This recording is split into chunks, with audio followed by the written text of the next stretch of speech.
Cindy, tell me about Mr. Anderson. Mr. Anderson was one of my favorite residents. You know, he had a slim build and a mischievous smile, and he could tell a story. His favorite dessert was apple pie because it reminded him of helping his mom make apple pies as a young boy, and he took that memory with him, and he had it with him all the time. And I wanted to make sure that he knew that I knew he enjoyed apple pie. Cindy, you do a special work. Tell us about your work that you do. Well, my goal is to improve the dining experience for residents and staff in senior living communities. I think your work is so powerful.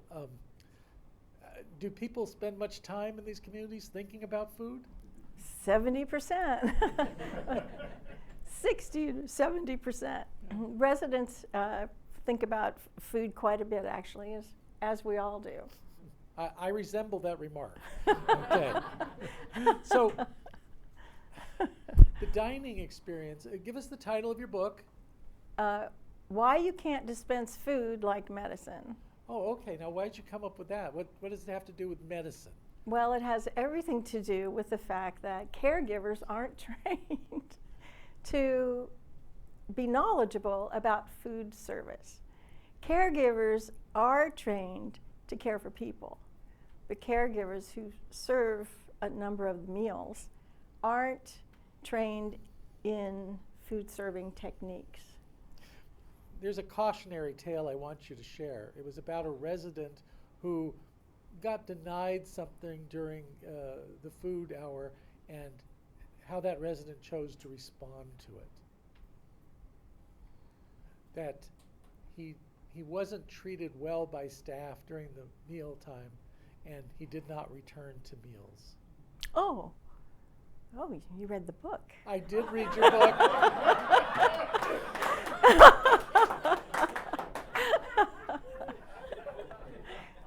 Yes.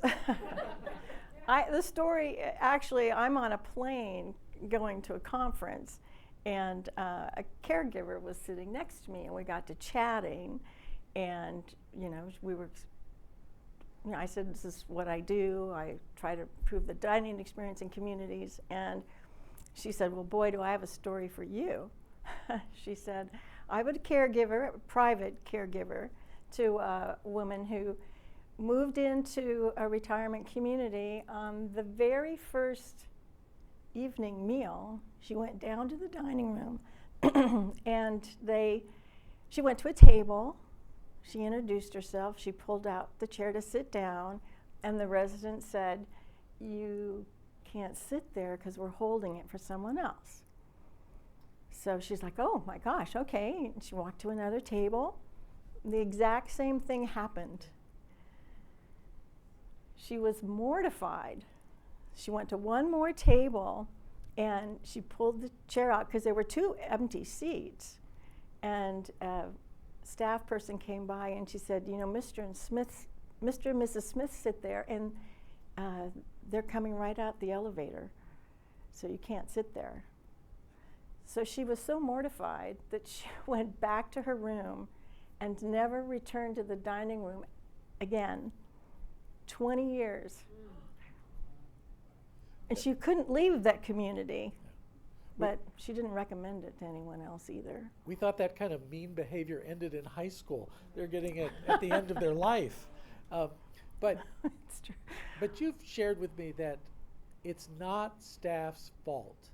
They were never trained. They were trained to give medicine out and dispense it, but they didn't know that food and that social hour is medicine. So what do you do to train those people to help them? Well, actually, I created a dining, a kind dining training program 25 years ago, actually, to really focus on behaviors that staff needed to stop doing and start doing. Because again, I studied what customer service principles were important to older adults, created a training program based on those behaviors that staff needed to start doing and stop doing correctly. May I pay you a compliment? Because I wanted you at my authors conference because you've done something many of them aspire to do. That program you created 25 years ago, what happened to it? Well, amazingly, it got acquired by a much larger organization. And they service menu programs and technology for over 8,000 senior living communities across the country and Canada. And they not only wanted your intellectual property for 8,000 facilities, they wanted you. And you're also hired to be a speaker and a trainer, and you continue to do this work that you love. Thank you so much for the noble work that you do. Let's give it up. Thank you so much, Henry.